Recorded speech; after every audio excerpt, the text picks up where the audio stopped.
Hello mga beautiful people! For today's video, gisa tayo ng alamang. Ang alamang nga po ay pwede mo kahit saan i-partner. Tulad na lamang po ng mangga. Ay naku, napakasarap lalo na kung maanghang at masarap yung pagkakaluto. Syempre, pwede mo rin itong iulam. So, ngayon, yan po ang aming ulam ngayon. Tara mga beautiful people, samahan nyo akong magluto ng alamang. Una nga po, pinalabas ko muna yung mantika ng taba ng baboy at siya natin gagawing panggisa sa ating alamang. Tara at umpisahan na natin. Ayan na nga at lumabas na ang kanyang mantika. Isi-set aside muna natin iyan at mamaya natin ilalagay ulit. At ang susunod natin gagawin, ilalagay na natin yung sibuyas, bawang at luya. Ayan. Halu-haluin lang po natin iyan, gasa-gisa lang natin. Tapos kapagganinuto na po ang kanyang kulay, maya-maya po pwede na nating ilagay iyong kamatis.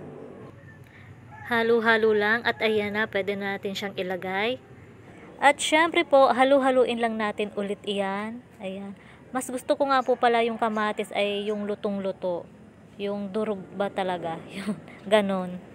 Para mas masarap yung pagkakaluto natin ng alamang. Pero syempre, depende rin po yan sa nagluluto. Ako kasi gusto ko yung ganito.